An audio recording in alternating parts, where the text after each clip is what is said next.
آج ہم انشاءاللہ لفظ جلالہ یعنی اللہ، جو اللہ سبحانہ تعالیٰ کا ذاتی نام ہے، اس پر بات کریں گے۔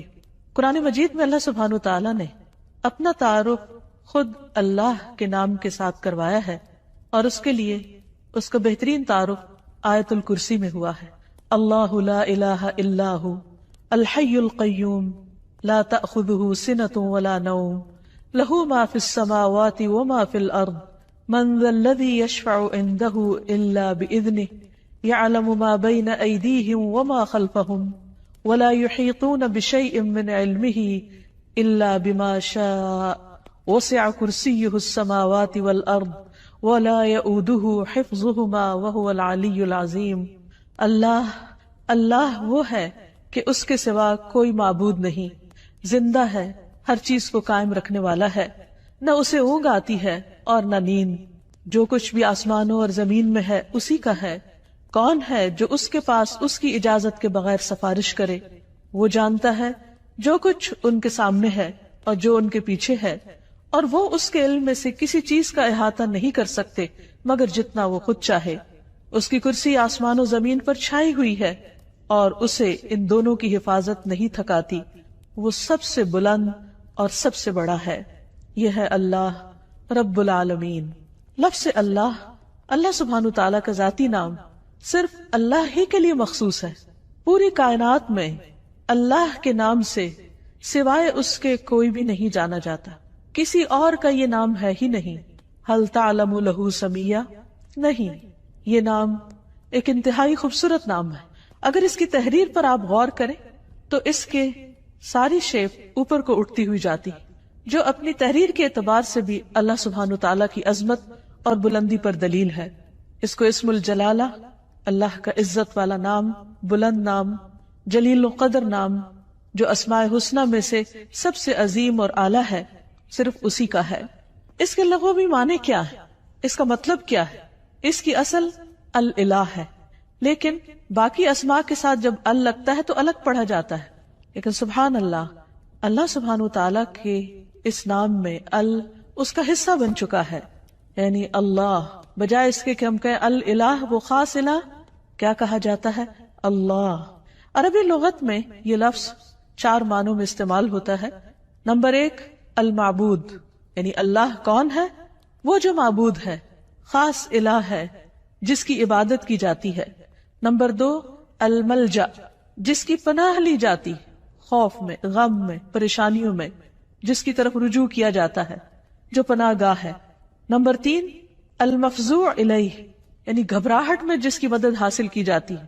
جب سارے سہارے ٹوٹ جاتے ہیں تو ہر انسان، خواہ وہ اس کو نہ بھی مانتا ہو، پھر بھی اسی کی طرف لوٹتا اور پلٹتا ہے۔ اور چوتھا معنی ہے المحبوب، وہ محبوب جس کے ساتھ عظیم محبت ہو، ہر چیز سے بڑھ کر محبت ہو، اور اس کے بارے میں عقل حیران ہو۔ لا تدرکہ الابصار، جس کو نگاہیں نہ پا سکتی ہوں، وہ یدرک الابصار، اور وہ سب نگاہوں کو دیکھتا ہے، جانتا ہے کہ کون سی نگاہ کس طرف اٹھی ہے۔ تو اللہ سبحانہ تعالیٰ دراصل ساری کائنات کا حقیقی معبود ہے، ان کا بھی جو اس کو مانتے ہیں اور ان کا بھی جو اس کو نہیں مانتے۔ الہ برحق وہی ہے جس کی عبادت کی طرف بندوں کے دل مائل ہوتے ہیں جب وہ اس کو دریافت کر لیتے ہیں، جب وہ اس کو پہچان جاتے ہیں، جب وہ اس کی نعمتوں اور اس کی بنائی ہوئی عظیم نشانیوں کو دیکھ کر اس کی طرف مائل ہو جاتے ہیں، جب ان کے دل اس کی وحدانیت کی گواہی دینے لگتے ہیں اور پوری انکساری اور عاجزی کے ساتھ اس کے آگے جھکتے ہیں، اسی سے امیدیں لگاتے ہیں، اسی سے ڈرتے ہیں، اسی کی عظمت دل میں پہچانتے ہیں، پھر اسی کی اطاعت کرتے ہیں، اپنی ضروریات اور مشکلات میں اسی کی طرف رجوع کرتے ہیں۔ وہ وہی الہ برحق ہے جو عرش سے لے کر اس ٹھہری ہوئی زمین کی گہرائیوں تک واحد الہ ہے، جس کے سوا کوئی اور الہ نہیں ہے۔ وہ عظیم و برتر ہے اپنی صفات میں اور ان کی بڑائی اور کمال اور جلال میں اور جمال میں۔ اس کے جتنے بھی نام ہیں، اس کی جتنی بھی صفات ہیں، وہ سب اسی کی طرف لوٹتی ہیں، یعنی اس کے ذاتی نام اللہ کی طرف۔ اس کا کوئی شریک نہیں، کوئی اس کے مشابہ نہیں، کوئی اس کے ہم مثل نہیں، کوئی اس کا ہمسر نہیں، کوئی اس کا مددگار نہیں۔ وہ ہر لحاظ سے کامل ہے۔ اللہ جو دلوں کے لیے باعث راحت ہے، جس کا ذکر، جس کا تصور جس کا خیال اور جس پر ایمان دلوں کے اطمینان کا ذریعہ ہے۔ انسان جب اس کو دریافت کر لیتا ہے، جب اس کو پا لیتا ہے، جب اس کو پہچان لیتا ہے تو پھر ہر چیز سے بے نیاز ہو جاتا ہے۔ اللہ جل جلالہ کا یہ نام قرآن مجید میں سب سے زیادہ استعمال ہوا ہے۔ 2500 سے زیادہ بار لفظ اللہ قرآن مجید میں مختلف جگہوں پر آیا ہے، مختلف آیات میں، اور جس آیت میں اللہ سبحانہ تعالیٰ کا تعارف کروایا گیا وہ آیت الکرسی قرآن مجید کی سب سے بڑی آیت شمار ہوتی ہے۔ ابی ابن کعب سے مروی ہے کہ نبی صلی اللہ علیہ وسلم نے ایک مرتبہ ان سے پوچھا کہ قرآن کریم میں سب سے عظیم آیت کون سی ہے؟ انہوں نے کہا اللہ اور اس کا رسول جانتے ہیں۔ نبی صلی اللہ علیہ وسلم نے ان سے پھر کئی بار پوچھا تو اس پر انہوں نے عرض کیا آیت الکرسی۔ اس پر آپ بہت خوش ہوئے اور فرمایا کہ ابو المنذر تمہیں علم مبارک ہو، یعنی واقعی تمہارے پاس علم ہے، تم جانتے ہو کہ اللہ کون ہے، اور اس کا تعارف قرآن مجید میں جس آیت میں ہے وہ آیت اسی بنا پر سب سے بڑی آیت شمار ہوتی ہے۔ پھر ہر رسول نے اپنی اپنی امت کو اللہ ہی کی عبادت کی طرف بلایا، اسی الہ کی طرف متوجہ ہونے کے لیے کہا۔ قرآن مجید سے ہمیں پتہ چلتا ہے کہ جس قوم میں بھی کوئی نبی جو آیا اس نے لوگوں کو اللہ کی عبادت ہی کی دعوت دی۔ ارشاد باری تعالیٰ ہے وَلَقَدْ بَعَثْنَا فِي كُلِّ أُمَّةٍ رَسُولًا أَنِ اعْبُدُوا اللَّهَ وَاجْتَنِبُوا الطَّاغُوتَ۔ ہم نے ہر امت میں ایک رسول بھیجا جو انہیں یہی کہتا تھا کہ لوگوں اللہ کی عبادت کرو اور طاغوت سے بچو، یعنی غیر اللہ کی عبادت سے بچو۔ نبی صلی اللہ علیہ وسلم نے بھی لوگوں کو اللہ سبحانہ تعالیٰ ہی کی عبادت کی طرف بلایا۔ ربیہ بن عباد دیلمی سے روایت ہے، یہ وہ صحابی ہیں جنہوں نے جاہلیت کا زمانہ بھی پایا اور پھر مسلمان ہو گئے۔ تو یہ کہتے ہیں کہ انہوں نے نبی صلی اللہ علیہ وسلم کو ذو المجاز نامی بازار میں دیکھا، آپ لوگوں کو لا الہ الا اللہ کی دعوت دے رہے تھے اور فرما رہے تھے کہ یا ایھا الناس قولوا لا الہ الا اللہ تفلحوا، اے لوگو لا الہ الا اللہ کہہ دو تو تم فلاح پا جاؤ گے۔ وہ کہتے ہیں کہ آپ صلی اللہ علیہ وسلم گلیوں اور بازاروں میں داخل ہو رہے تھے، لوگ آپ کے پیچھے جاتے، آپ کے ارد گرد جمع ہو جاتے، کوئی ان سے کچھ نہیں کہہ رہا تھا اور آپ خاموش ہوئے بغیر اپنی بات دہرائے چلے جا رہے تھے، اے لوگو لا الہ الا اللہ کہہ دو فلاح پا جاؤ گے، اے لوگو لا الہ الا اللہ کہہ دو فلاح پا جاؤ گے۔ گویا انسان کی کامیابی، اس کی نجات، اس کی فلاح کا انحصار اس بات پر ہے کہ وہ ایک اللہ کو اپنا معبود سمجھے اور اس پر ایمان لے آئے۔ یہی سٹیپنگ سٹون ہے سیدھے راستے کی طرف، کامیابی کی طرف۔ اسی طرح بلحجیم قبیلہ کے ایک آدمی سے روایت ہے، وہ کہتے ہیں کہ میں نے پوچھا اے اللہ کے رسول صلی اللہ علیہ وسلم آپ کن چیزوں کی طرف دعوت دیتے ہیں، یعنی آپ کی دعوت کیا ہے، آپ لوگوں کے لیے کیا میسج لے کر آئے؟ آپ نے فرمایا میں اس اللہ کی طرف دعوت دیتا ہوں جو یکتا ہے، بس ایک ہے، وہ اللہ کہ جب تم پر کوئی مصیبت آتی ہے اور تم اسے پکارتے ہو تو وہ تمہاری مصیبت کو دور کر دیتا ہے، جب تم کسی بیابان اور جنگل میں راستہ بھول جاتے ہو اور تم اس سے دعا کرتے ہو تو وہ تمہیں اپنے اصل مقام تک پہنچا دیتا ہے، جب تم قحط سالی میں مبتلا ہوتے ہو اور اس سے دعا کرتے ہو تو وہ پیداوار ظاہر کر دیتا ہے۔ تو اس سے پتہ یہ چلتا ہے کہ ہر انسان کے اندر اللہ کی ایک ضرورت موجود ہے۔ جب وہ دیکھتا ہے کہ اس کے آس پاس کے سب سہارے گم ہو گئے ہیں تو وہ اس ہستی کو پکارتا ہے جس نے اس کو پیدا کیا اور جس نے اس کے ساتھ ضروریات رکھی اور ان ضروریات کو پورا کرنے کا انتظام بھی فرمایا۔ انسان اپنی فطرت میں اپنے رب کو پہچانتا ہے، لیکن اس کا ماحول اس کو مختلف طرح کے اندھیروں میں رکھ کر اس رب سے دور کر دیتا ہے۔ رسول اللہ صلی اللہ علیہ وسلم نے دراصل لوگوں کو انہی اندھیروں سے نکالا، من الظلمات الی النور، من الظلمات الی النور، اندھیروں سے روشنی کی راہ دکھائی اور انہیں اپنے رب کے ساتھ جوڑا۔ پھر یہ کہ لفظ اللہ کے کچھ خصائص بھی ہیں۔ اس لفظ کی سب سے پہلی خصوصیت ہے کہ یہ اللہ سبحانہ وتعالی کا اسم اعظم ہے۔ امام غزالی کہتے ہیں کہ جان لو کہ یہ نام 99 ناموں میں سب سے زیادہ عظیم ہے، کیونکہ یہ اس ذات الہیہ پر دلالت کرتا ہے جو تمام صفات الہیہ کو جمع کرنے والی ہے۔ یہ اس ذات کا نام ہے جس کی ساری صفات ہیں، یہاں تک کہ کوئی بھی صفت اس سے جدا نہیں ہوتی، یعنی باقی ساری صفات اسی کی ہیں، یعنی اللہ سبحانہ وتعالی کی۔ پھر ہم دیکھتے ہیں کہ یہ نام ہر حدیث میں وارد ہوا ہے۔ نبی صلی اللہ علیہ وسلم کی جتنی بھی حدیثیں، ان کے شروع میں ہر جگہ آتا ہے قال رسول اللہ صلی اللہ علیہ وسلم یا عن النبی صلی اللہ علیہ وسلم. تو حدیث کا جتنا بھی ذخیرہ ہے، جتنا بھی خزانہ ہے، اس میں سے ہر حدیث میں اللہ سبحانہ وتعالیٰ کا نام آتا ہے، اسی کی طرف نسبت جاتی ہے. پھر اسی طرح تمام اسماء حسنہ کی نسبت اللہ کی طرف ہے. وَلِلَّهِ الْأَسْمَاءُ الْحُسْنَى، اور اللہ ہی کے لیے ہیں سارے اچھے اچھے نام. فَادْعُوهُ بِهَا، بس تم اس کو ان ناموں کے ساتھ پکارو. یعنی کیسے کہا جاتا ہے؟ اللہ کون ہے؟ وہ جو الرحمن، الرحیم، القدوس، السلام ہے.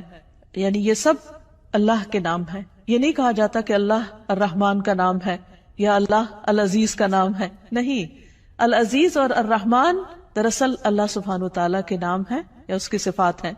پھر یہ ہے کہ یہ نام سب سے زیادہ پکارا جاتا ہے. مثلاً دعاؤں کو اگر ہم دیکھیں، نبی صلی اللہ علیہ وسلم نے اللہ سبحانہ وتعالیٰ کو جن ناموں سے پکارا ان میں سب سے زیادہ یہی نام آتا ہے اللہم کے ساتھ. خود درود شریف کا آغاز بھی اللہم کے ساتھ ہوتا ہے. تو اللہ ہے، اللہ تو میم آخر میں جو مشدد ہے، یہ کیا چیز ہے؟ یہ دراصل عربی کا ایک قاعدہ ہے، شروع میں یا کا لفظ لگانے کی بجائے آخر میں میم کا مطلب ہے یہاں پر یا. جیسے ہم کہتے ہیں یا اللہ، تو اسی طرح اللہم کا مطلب ہے اے اللہ. حسن بصری کہتے ہیں اے اللہ دعاؤں کے مرکز.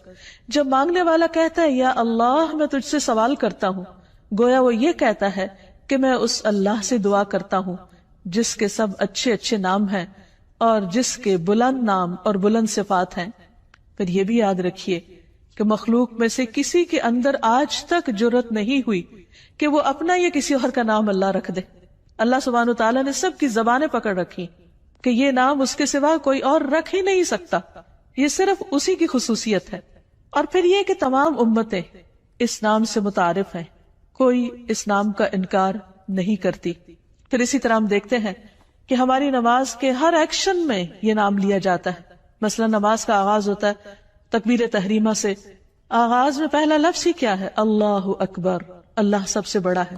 پھر دعا استفتاح ہے، اس میں آتا ہے سبحانک اللہم و بحمدک، اللہ کا نام ہے. رکوع میں ہم جو دعائیں مانگتے ہیں ان میں سے دعا ہے سبحانک اللہم ربنا و بحمدک. پھر قوما میں جب کھڑے ہوتے ہیں سمع اللہ لمن حمدہ. پھر سجدے میں جاتے ہیں تو کہتے ہیں اللہم لک سجدت، اے اللہ میں نے تیرے لیے سجدہ کیا. پھر تشہد کی دعاؤں میں سے ہے اللہم اغفر لی ما قدمت وما اخرت وما اسررت وما اعلنت، اے اللہ مجھے بخش دے جو بھی میں نے پہلے گناہ کیے، جو بعد میں کیے، جو چھپ کے کیے اور جو ظاہری طور پر کیے. پھر نماز کے اختتام کس پر ہوتا ہے؟ السلام علیکم ورحمۃ اللہ. اس میں بھی اللہ کا نام لیا جاتا ہے. تو گویا پورا دن ہم اس کی تکرار کرتے رہتے ہیں، نمازوں کے اندر بھی اور نمازوں کے باہر بھی. دن کا آغاز ایک مسلمان کس طرح کرتا ہے؟ سب سے پہلے دعا مانگتا ہے الحمدللہ الذی احیانا بعدما اماتنا. گویا آنکھ کھلتے ہی پہلا لفظ جو اس کی زبان پر آتا ہے وہ اللہ کے شکر کا ہے، الحمدللہ. پھر اسی طرح مختلف کام کاج کرتے ہوئے اگر چھینک آ جاتی ہے تو الحمدللہ. کسی اچھی چیز کو دیکھتا ہے انسان تو سبحان اللہ، اللہ کی قدرت یاد آتی ہے. پھر کسی چیز پر حیران ہوتا ہے کہتا ہے ماشاء اللہ. پھر اسی طرح کوئی گناہ ہو جاتا ہے تو کہتا ہے استغفر اللہ. بلندی کی طرف چڑھنے لگتا ہے تو کہتا ہے اللہ اکبر. نیچے کو اترنے لگتا ہے تو کہتا ہے سبحان اللہ. پھر اسی طرح دن کے سارے کام کاج کرتے ہوئے جب رات کو سونے لگتا ہے تو دائیں طرف لیٹتے ہوئے اپنا دائیں ہاتھ اپنے دائیں گال کے نیچے رکھ کر اپنے رب کو پکارتا ہے اللہم بسمک اموت و احیا. پھر اسی طرح اس نام کی کچھ اور خصوصیات ہیں، اور وہ یہ کہ عربی میں قسم کے لیے جو تا استعمال ہوتی ہے وہ صرف اسی نام پر وارد ہوتی ہے، تاللہ. پھر اسی طرح اس لفظ کا خاصہ یہ ہے کہ الحمد کا استعمال صرف اللہ کے ساتھ ہوتا ہے. یہ نہیں ہوتا الحمد الرحمن، الحمد للرحمن یا الحمد للرحیم، نہیں، الحمد للہ. اسی طرح باقی بھی بہت سے جب ہم دعائیں اللہ تعالیٰ سے مانگتے ہیں یا اللہ تعالیٰ کی تعریف بیان کرتے ہیں تو لفظ اللہ ہی کے ساتھ کر رہے ہوتے ہیں. پھر اس نام کی بہت سی برکات بھی ہیں. یعنی یہ صرف ایسا نہیں کہ صرف ایک نام ہے، بلکہ یہ ہماری روح اور ہمارے دل کی زندگی ہے. جب جب ہم تکلیف میں ہوتے ہیں، جب ہم کسی بھی طرح تنہا محسوس کرتے ہیں تو یہ نام ہمارے اندر سے تنہائی کا احساس ختم کر دیتا ہے. اللہ سبحانہ و تعالیٰ کا یہ نام یعنی اللہ جو اس کا ذاتی نام ہے، یہ صرف ایک نام ہی نہیں، اس کی بہت سی برکات بھی ہیں، اس کے بہت سے فائدے ہیں. یہ صرف اس کا نام نہیں، یہ اس کی پہچان بھی ہے، اور یہ ہماری دل، روح اور جان کی زندگی ہے. ہم جب تنہا ہوتے ہیں تو جو ہی اس کا نام لیتے ہیں یوں لگتا ہے کوئی تنہائی تنہائی نہیں. جب خوف زدہ ہوتے ہیں اور اس کو پکارتے ہیں تو لگتا ہے کوئی خوف نہیں.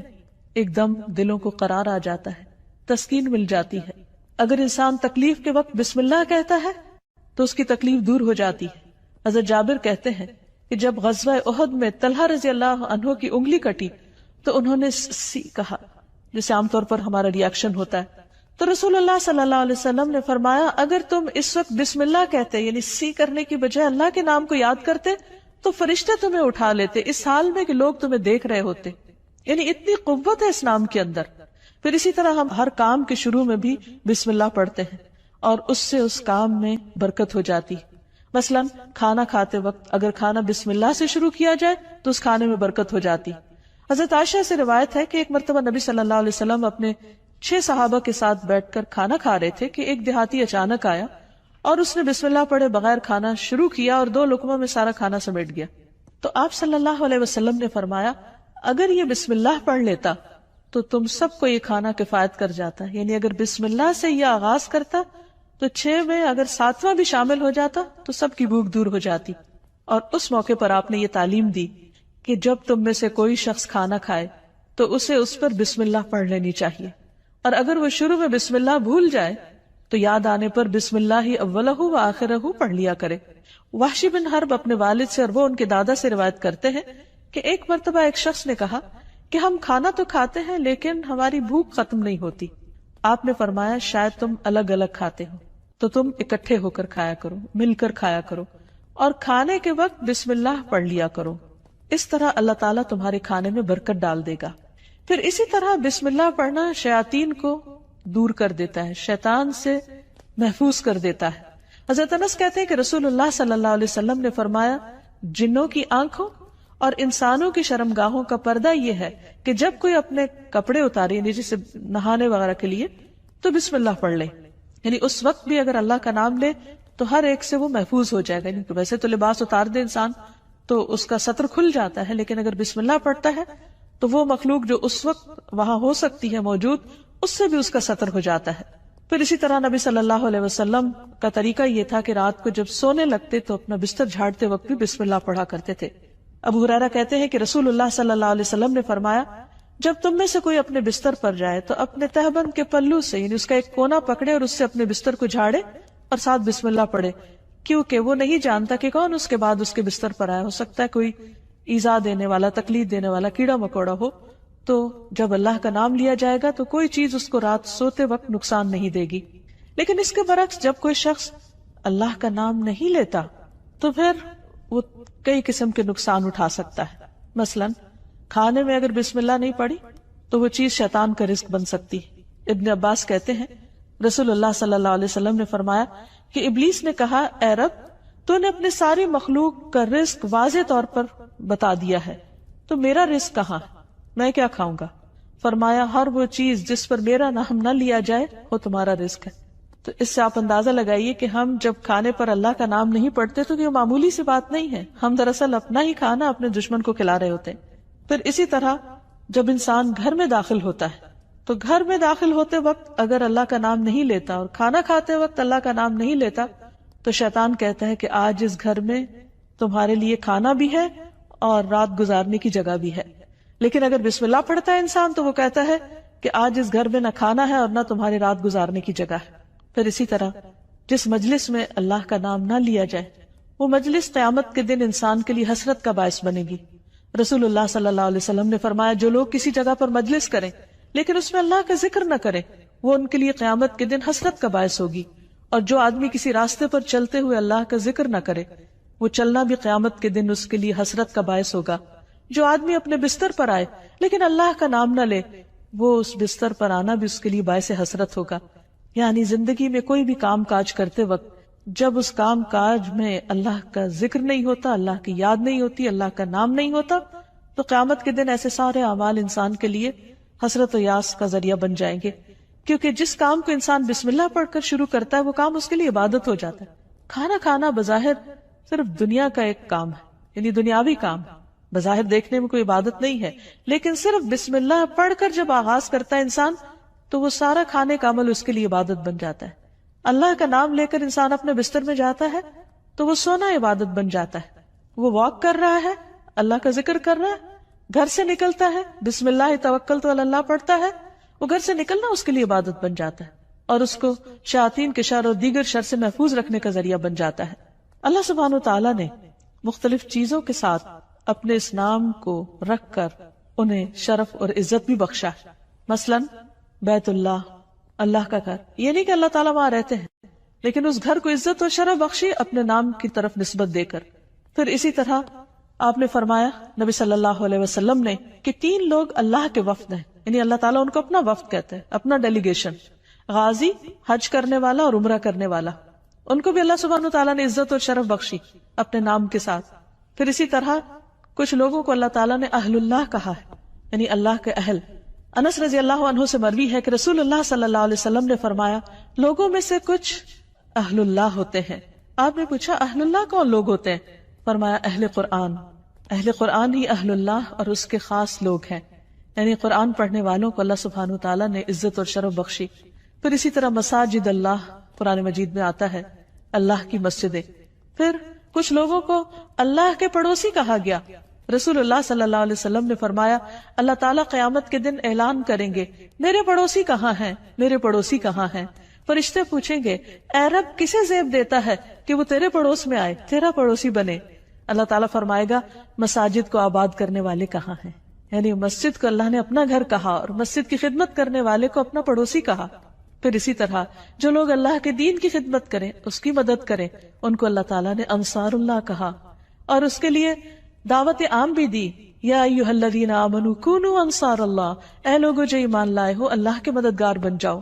پھر اسی طرح قوم سمود کی اونٹنی کو جو خاص نشانی کے طور پر ظاہر ہوئی اس کو ناقۃ اللہ، اللہ کی اونٹنی کہا. اور حقیقت یہ ہے کہ اللہ کے نزدیک بندوں کے ناموں میں سے بھی جو پسندیدہ نام ہیں ان میں سے ایک عبداللہ اور دوسرے عبد الرحمن ہے، جیسے کہ نبی صلی اللہ علیہ وسلم نے ہمیں تعلیم دی ہے. جب ایک بندہ اس نام کے ساتھ اللہ کو پکارتا ہے تو اس کی دعا سنی جاتی ہے، اس کی دعا قبول ہوتی ہے. اور اس کے بارے میں ہم دیکھتے ہیں کہ رسول اللہ صلی اللہ علیہ وسلم کی اکثر دعائیں اسی نام کے ساتھ شروع ہوتی تھی. آپ صلی اللہ علیہ وسلم ہر نئے مسلمان ہونے والے کو جو دعا سکھایا کرتے تھے اللہم اغفر لی وارحمنی واہدنی وارزقنی، اے اللہ تو مجھے معاف کر دے، اے اللہ تو مجھ پر رحم فرما اور مجھے ہدایت دے اور مجھے رزق عطا فرما. پھر اسی نام کے ذریعے جب آپ صلی اللہ علیہ وسلم اللہ کے راستے میں نکلتے، جہاد پر جاتے، تو آپ اسی نام کے ذریعے اللہ تعالیٰ سے مدد چاہتے. زندگی میں انسان پر بہت سی مشکلات اور بہت سی تکلیفیں آتی رہتی، ایسے میں بعض اوقات انسان ڈپریشن کا شکار ہو جاتا ہے، اسے یہ نہیں پتہ چلتا کہ اب وہ کیا کرے. لیکن اس کا حل نبی صلی اللہ علیہ وسلم نے ہمیں بتایا ہے. حضرت اسماء بنت امیس کہتی ہیں کہ مجھ سے رسول اللہ صلی اللہ علیہ وسلم نے فرمایا کیا میں تمہیں ایسے کلمات بتاؤں کہ جن کو پڑھنے سے غم اور پریشانی دور ہو جاتی ہے، اور وہ ہے اللہ اللہ ربی لا اشرک بہ شیئا، اللہ اللہ ہی میرا رب ہے، میں اس کے ساتھ کسی کو شریک نہیں کرتا. جب انسان کثرت سے اس کی تکرار کرتا ہے تو بڑے سے بڑا رنج اور غم دور ہو جاتا ہے، کیونکہ نبی صلی اللہ علیہ وسلم نے جو بھی ہمیں تعلیم دی ہے وہ دراصل اللہ سبحانہ تعالیٰ ہی نے آپ کو دی تھی، اور اسی کی روشنی میں آپ نے وہ تمام چیزیں ہمیں سکھائیں. اسی طرح حضرت یعقوب علیہ السلام پر جب بہت غم آیا بیٹے کی جدائی کا تو انہوں نے بندوں سے شکوہ شکایت نہیں کی، بلکہ کیا کہا انما اشکو بثی وحزنی الی اللہ، انما اشکو بے شک میں شکوہ کرتا ہوں، بثی وحزنی اپنے رنج و غم کا، الی اللہ صرف اللہ کی طرف. اور حقیقت یہ ہے کہ جب انسان ایسی حالت میں اللہ کی طرف رجوع کرتا ہے تو اللہ سبحانہ وتعالیٰ اپنے غیب کے خزانوں سے اس کی مدد کرتا ہے اور اس کو تنہا نہیں چھوڑتا، اس کو تھام لیتا ہے. لفظ اللہ کے ساتھ پکارنا دعاؤں کی قبولیت کا ذریعہ بنتا ہے. ایک اور روایت سے ہمیں پتہ چلتا ہے، عبداللہ بن بریدہ اسلمی اپنے والد سے روایت کرتے ہیں کہ نبی صلی اللہ علیہ وسلم نے ایک شخص کو دعا میں پکارتے ہوئے سنا اللہم انی اسألک بأنی اشہد انک انت اللہ لا الہ الا انت الاحد الصمد الذی لم یلد ولم یولد ولم یکن لہ کفوا احد. تو آپ نے فرمایا قسم ہے اس ذات کی جس کے ہاتھ میں میری جان ہے، اس نے اللہ کے اس نام کے ساتھ دعا کی ہے جس کے ساتھ دعا کی جائے تو قبول کی جاتی ہے، اور اگر سوال کیا جائے تو عطا کر دیا جاتا ہے. یعنی بندہ اپنے رب سے جو کچھ مانگتا ہے رب اسے عطا کرتا ہے. تو جو شخص اپنے الہ حقیقی کو پہچان لیتا ہے پھر وہ اسی سے مانگتا ہے اور اسی کی عبادت کرتا ہے. ایاک نعبد و ایاک نستعین، وہ اسی کی اطاعت اور بندگی کے لیے اسی کو راضی کرنے کی کوشش کرتا ہے، اور اگر اس کو راضی کرنے میں کسی اور کو ناراض بھی کرنا پڑے تو وہ اس سے ڈرتا نہیں، کیونکہ جو اللہ کو راضی کرتا ہے اللہ سبحانہ وتعالیٰ اس کی حفاظت کرتے ہیں، اور جو بندوں کو راضی کرنے کے لیے اللہ کو ناراض کر دیتا ہے پھر اللہ تعالیٰ اسے بندوں کے حوالے کر دیتے ہیں. ہمارے لیے یہ بہت اہم ہے کہ ہم اپنی پوری زندگی اللہ رب العالمین کے سپرد کریں، اسی کی اطاعت اور فرما برداری میں گزاریں، جیسا کہ اللہ سبحانہ وتعالیٰ نے نبی صلی اللہ علیہ وسلم کو حکم دیا، قل ان صلاتی ونسکی ومحیای ومماتی للہ رب العالمین لا شریک لہ وبذلک امرت وانا اول المسلمین. آپ کہہ دیجئے میری نماز، میری قربانی، میرا جینا اور میرا مرنا سب اللہ رب العالمین کے لیے ہے، اس کا کوئی شریک نہیں. مجھے اسی بات کا حکم دیا گیا ہے اور میں سب سے پہلے فرما بردار ہوں، سب سے پہلے مسلمان ہوں. یعنی کسی بھی قسم کی عبادت، خواہ وہ جانی ہو یا مالی ہو، زندگی کا کوئی بھی کام ہو، سب کا سب اللہ کی رضا کے لیے ہونا چاہیے. جیسا کہ ابراہیم علیہ السلام نے اپنے آپ کو اللہ کے سپرد کیا تھا، اللہ کی اطاعت کی تھی. اذ قال لہ ربہ اسلم قال اسلمت لرب العالمین، جب اس کے رب نے کہا کہ تم اپنے رب کے حوالے کر دو اپنے آپ کو، تو انہوں نے کیا کہا کہ میں رب العالمین کا فرما بردار ہو گیا.